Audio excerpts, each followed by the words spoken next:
Bonjour les bricolos, bonjour les bricolettes. Aujourd'hui, je vais vous montrer comment, alors on va dire customiser une vieille horloge. Donc celle-ci, elle est tombée du mur, hein, donc elle est toute cassée. Donc il y a une partie en cercle qui est là et il y a le reste de l'horloge, mais elle fonctionne encore. C'est juste le hublot en fait qui s'est totalement cassé. Donc j'enlève la pile pour faire la réparation. Et il y a cette partie-là donc qui est tombée. Donc cette partie-là, je vais la recoller pour tenir le cadre à l'intérieur, où il y a les numéros. On va la coller à la colle chaude. Hein. Comme ça, c'est plus simple pour moi, c'est plus pratique. Donc, j'ai la colle chaude là. Donc celle-ci, le pistolet, je l'ai pris à Action à 4,95 € et vous avez deux recharges de colle chaude à l'intérieur et sinon les recharges de colle chaude qui vont avec, donc c'est diamètre 11 mm, faut bien faire attention au diamètre, donc c'est voilà, c'est assez gros quand même. Donc les recharges, elles font 1,19 € le paquet, donc pareil à Action, donc ça vaut vraiment le coup. Donc il a une partie là qui s'ouvre comme ça pour pouvoir le poser facilement. Et celui-ci au moins il est un peu plus costaud que l'autre que j'avais qui coulait tout le temps. Donc je vais mettre de la colle chaude. Alors attendez, il faut le temps que ça... Voilà. Alors le problème c'est que je vais en mettre, vous voyez, je ne vais pas en mettre dans le trou de la rainure, ce que j'ai commencé à faire. Je vais plutôt en mettre... Il faut mettre toujours un tube de colle derrière, j'avais oublié pour pousser. Je vais plutôt en mettre autour là.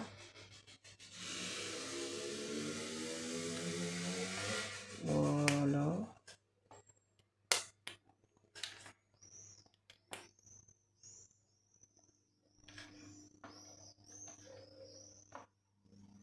Le problème de la colle chaude, c'est que c'est bien parce que ça colle tout de suite, mais ça refroidit assez rapidement. Donc, vous me mettre des petits points comme ça. Voilà. Sur le côté extérieur aussi, pour que ça tienne bien.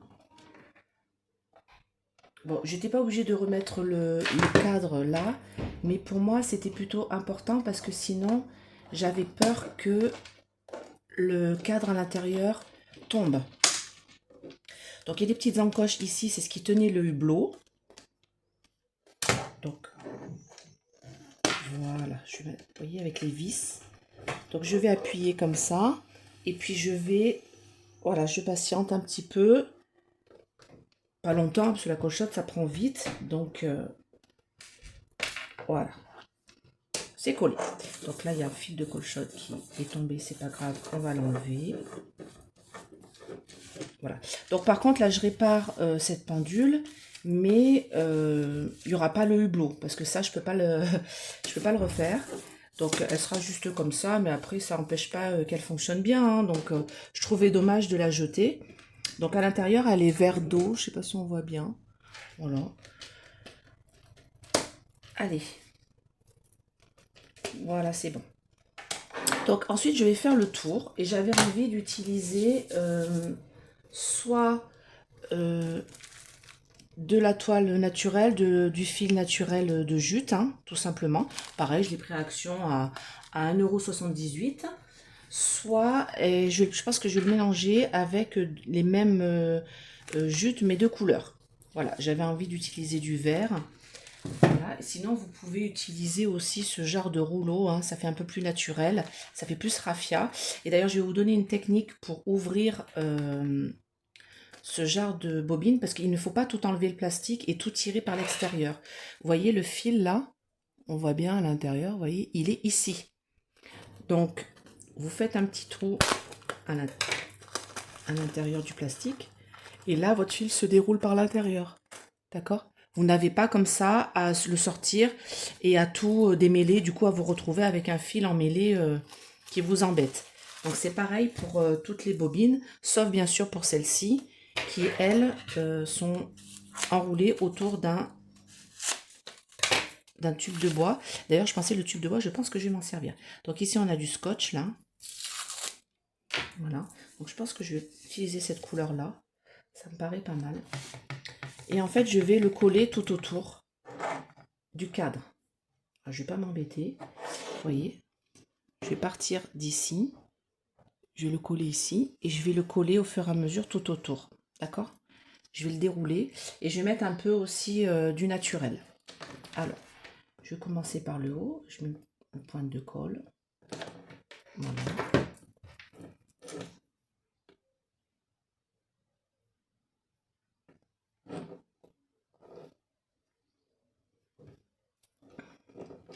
Alors moi, je crains le chaud. Voilà, il y a des gens qui peuvent toucher, ne serait-ce que la colle chaude. Bon, c'est pas brûlant non plus, mais je suis quelqu'un qui craint le chaud. Il y en a qui me disent que j'ai été une sorcière avant, j'ai dû brûler au bûcher. Donc du coup, moi, toutes les flammes et tout ça, j'aime pas trop. Et je crains tout de suite le chaud au niveau des doigts. Je suis en admiration devant les cuisiniers, vous savez, qui peuvent toucher des plats brûlants. Là, j'ai un ami qui est cuisinier et je me dis, mais comment il fait, quoi? Alors, il me dit, c'est l'habitude. Alors, vous voyez, je mets des petits points de colle de temps en temps. Hop. Surtout le départ, pour bien que ça colle autour.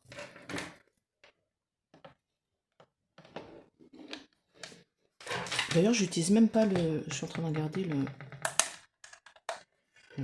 truc pour poser, ce sera quand même plus pratique.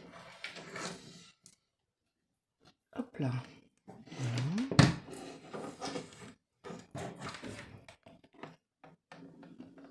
Donc vous avez compris, vous mettez des petits points de colle et vous mettez votre fil que vous appuyez bien contre la paroi.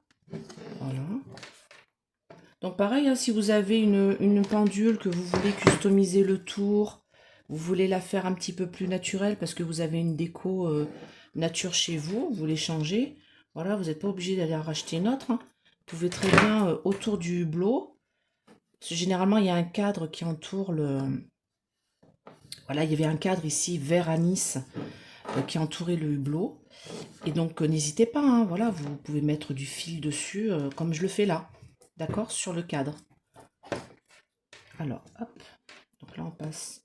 non, j'ai envie de couper. Ouais, j'ai envie de couper parce que là, ça va faire un débord. Oh non, ça a l'air d'aller. Ça fait pas aller.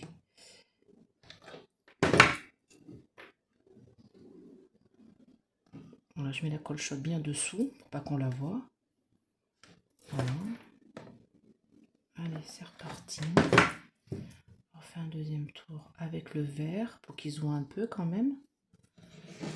Bon, c'est vrai que moi j'ai une déco en ce moment qui est dans les tons de vert et de naturel. Mais après, vous faites la couleur qui va chez vous. Hein. Si vous aimez le rouge, le noir, le violet, vous avez des toiles, des fils de jute, pardon, de toutes les couleurs. Hein. Alors, soit en jute, soit en coco, soit en... Voilà. Alors là, en ce moment, sur Action, c'est vrai qu'il y a beaucoup de vert et de naturel. Mais une fois, j'avais vu, il y avait du bleu. Ça dépend des arrivages. Hein. Il y avait du bleu. Et après, je pense qu'il y a des sites en ligne où vous pouvez trouver des fils, des bobines, on va dire, de différentes couleurs. Alors, j'ai vu qu'il y avait un site internet qui vendait du raffia. Mais je ne suis pas encore allée voir les tarifs. Bon, alors, je vais continuer comme ça avec celui-ci et je reprends. Alors là, j'ai décidé de couper mon fil vert et de repartir sur la bobine de couleur naturelle. Vous auriez pu aussi, mais ça j'y ai pensé, je vais faire ça pour le tour, je pense. Voilà le tour qui est ici, que je trouve pas beau, du coup comme il n'y a plus le cadre autour. Je vais faire une tresse avec mon raffia, je vous montrerai. Donc voilà, je colle bien ma première base. C'est chaud, hein. C'est dingue que je craigne comme ça le chaud au niveau des mains. Ah, moi, essayé de faire la vaisselle. J'ai déjà essayé de faire la vaisselle à l'eau chaude. Et ben, j'y arrive pas. Voilà, avec des gants. Voilà, on m'a proposé de prendre des gants, mais faire la vaisselle avec des gants, c'est pas top. Hein. J'ai toujours peur que l'assiette, elle vole, mais bon, pas le choix. Hein. Moi, ça me brûle. Je vous explique même pas comment. Je sais même pas comment vous expliquer.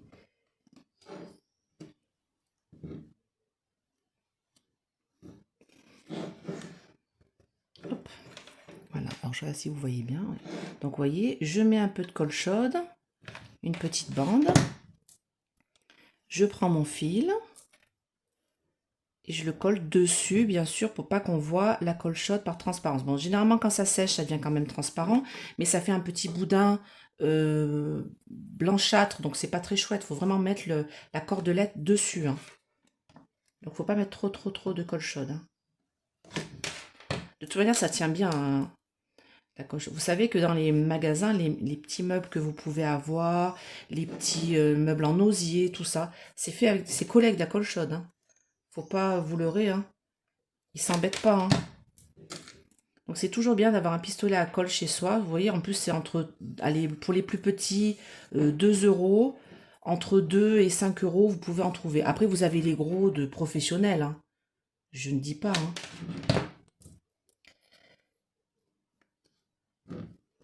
Mais bon, nous, on n'est pas des professionnels.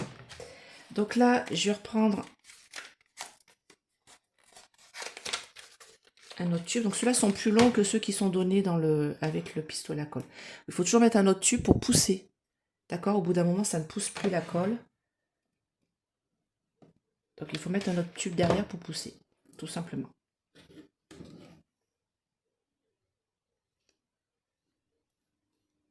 Voilà.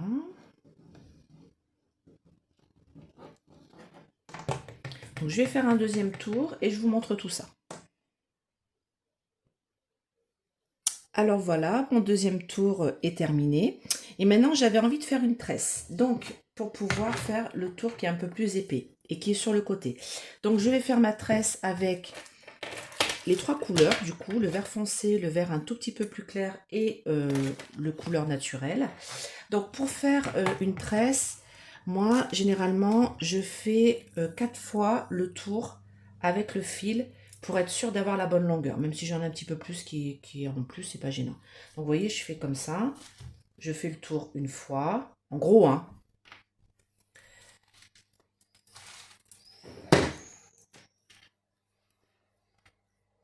Deux fois.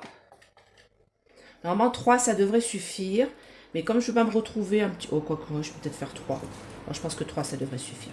On va faire 3 fois la circonférence de l'horloge. Voilà, en laissant un peu de marge.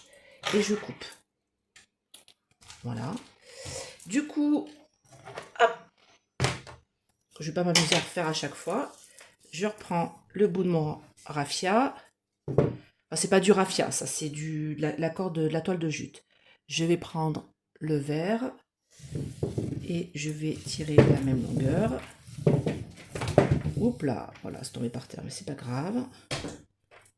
Voilà. Tac. Et je vais faire pareil avec le vert foncé. On va éviter de le faire tomber celui-ci. Oui, je vais avoir largement assez. 3 fois largement assez. Mais c'est pas grave, la corde, elle me servira pour autre chose. Donc, ici, moi, je vais pas faire de nœud, je vais faire un point de colle.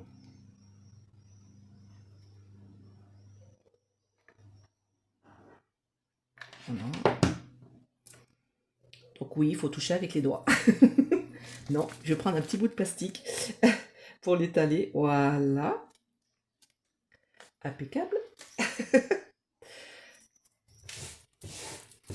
Et je vais faire une tresse tout bêtement. Donc là, je vais prendre un petit pot là pour le maintenir. Voilà, mon tube de colle. Hop. Donc comme la tresse est quand même assez grande, vous voyez, je vais... Parce que là, ça va être compliqué, vous voyez, de faire la tresse... Ah mince. Attendez, ça fait pas partie. C'est compliqué de faire une tresse avec une longueur comme ça, parce que vous allez emmêler de l'autre côté. C'est comme si vous faisiez une tresse sur des cheveux longs. D'accord? Donc, je vais prendre chacune, voilà, des bandes, et je vais comme ça, entourer autour de mes doigts. Voilà. Hop. Comme ça, je fais des petits paquets, parce que sinon, je risque d'emmêler pour faire la tresse. Ça risque d'être compliqué. Donc, vous faites des petits pompons, comme ça. Voilà. Pareil de l'autre côté.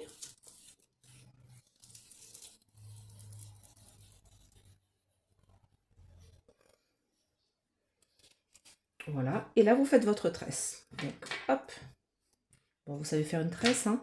Vous prenez, oh, je sais pas, peut-être que vous ne savez pas. Vous prenez le fil extérieur, vous le mettez au milieu. Vous prenez le fil extérieur gauche, vous le mettez au milieu. Vous prenez le fil extérieur droite, vous le mettez au milieu. Et puis vous serrez. Voilà. Extérieur gauche au milieu. Extérieur droit au milieu. Et vous serrez. D'accord? Allez, c'est parti. Extérieur gauche, extérieur droit, et vous serrez. Il faut serrer parce que c'est vrai que là, du coup, il n'y a rien qui maintient. Donc, voilà. Vous voyez? On voit le bout de ma tresse. Allez, je mets pause, je finis ma tresse et je vous montre tout ça. Donc, du coup, j'ai fait ma tresse. Donc, je ne l'ai pas tout à fait terminée parce que je pense qu'il me manque un petit bout. Voilà ce que ça donne. Donc là, je vais coller. Alors, j'ai enlevé le bout que j'avais collé pour pouvoir la maintenir. Je l'ai enlevé. Je vais mettre un peu de colle au dos pour maintenir le début de ma tresse. Ici. Pour ça, je l'ai coupé. J'aurais pu le laisser en fait. Hein. Voilà, je voulais pas faire comme ça au départ, mais je me suis dit que ce serait plus pratique de le maintenir au dos. Voilà, comme ça on ne le voit pas. Voilà, je vais le monter ici devant. Je vais mettre un point de colle ici. Donc ça, c'est pour faire le côté qui est noir ici, que je n'aime pas.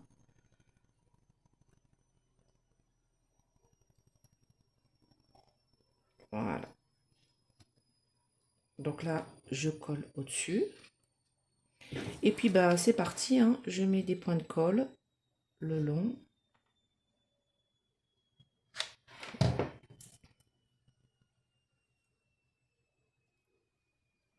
Et je fixe ma tresse à plat, en fait, hein, tout simplement. Hein. Pour cacher le tour qui est noir, qui ne me plaît pas. Voilà.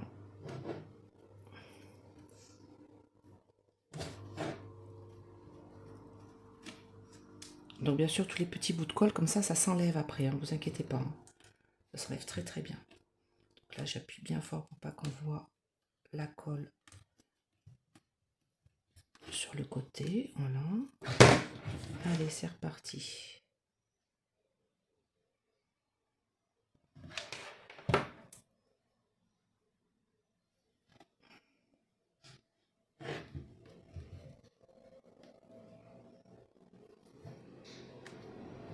Donc après, soit vous faites comme ça avec la tresse, ou soit vous continuez à faire avec le fil tout simplement, si vous voulez pas vous embêter à faire la tresse.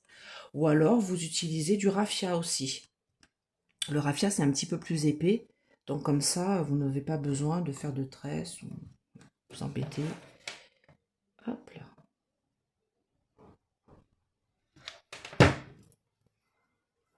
Donc là, je vais finir de faire le tour et je vais vous montrer le résultat.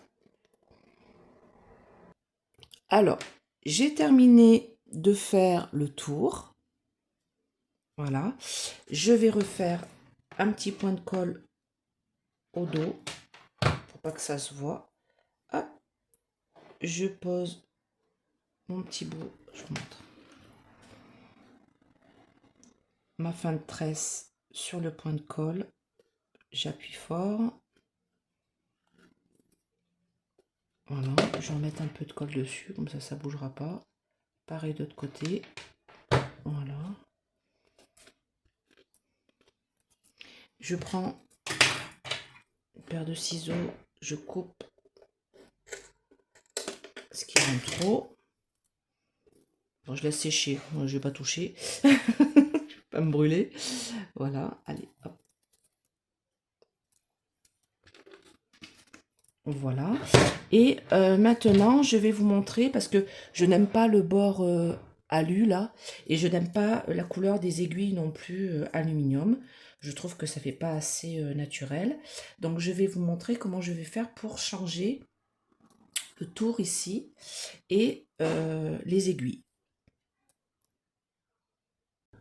Donc, après une mûre réflexion, je me posais la question de savoir comment j'allais faire pour enlever ce tour argenté que je n'aime pas.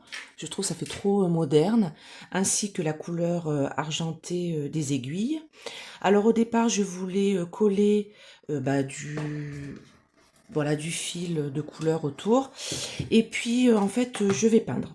Parce que autour des aiguilles, je ne peux pas, enfin, je peux pas mettre de fil autour de l'aiguille parce que sinon elles pourront plus passer l'une sur l'autre, puis ça va être trop lourd pour le mécanisme, hein, parce que c'est une petite pendule de rien du tout. Donc, j'ai décidé de peindre. Donc, je prends de la peinture acrylique pailletée.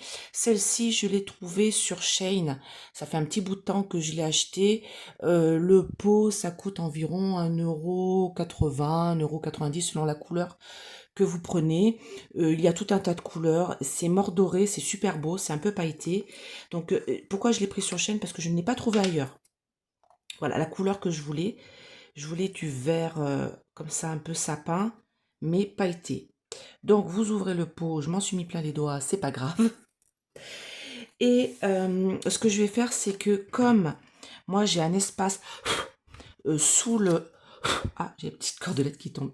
Sous le cadre, en fait, je vais mettre un petit papier comme ça pour protéger mon cadre, pour peindre petit à petit. Alors, je pensais le mettre comme ça, mais je crois que non, ça passe pas. Donc, je vais mettre mon petit papier à chaque fois comme ça sous le cadre et je vais peindre les aiguilles. Donc, moi, je vais pas m'embêter, je vais prendre la peinture directement dans le pot. Donc, c'est de l'acrylique, donc du coup, ça ne... Et c'est l'acrylique particulière, c'est-à-dire que vous pouvez peindre le verre, les coquillages, tout ça, sauf que ça se nettoie pas à l'eau. Ça se nettoie soit au White Spirit, soit si vous avez du dissolvant, ça marche bien.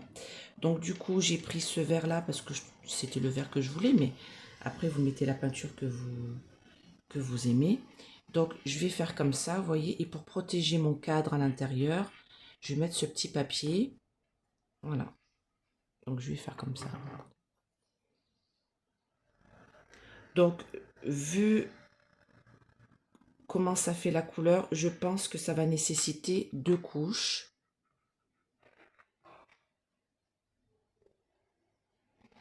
Ouais, ça fera plus chouette avec 2 couches. Donc, vous voyez, je vais faire comme ça, je vais faire le tour. Ouais, ça va nécessiter 2 couches. Je le vois, c'est pas terrible. Juste une couche, ça fait pas chouette. Donc, j'ai décidé de prendre un petit pinceau plat. Après, voilà, c'est un pinceau qui... ouais, je trouve ça pratique parce que là, c'est plutôt plat. Je préfère un petit pinceau plat qu'un petit pinceau arrondi. Voilà. Et je vais faire les aiguilles, pareil, je vais mettre le petit papier dessous comme ça. Et je vais peindre les aiguilles tout simplement. Et pareil, ça va nécessiter 2 couches.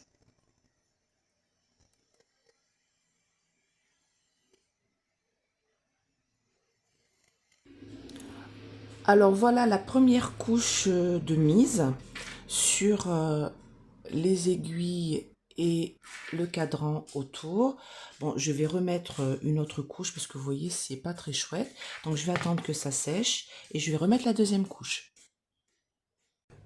Voilà, j'ai terminé. Donc en fait, j'ai passé 3 couches de ce vert pailleté.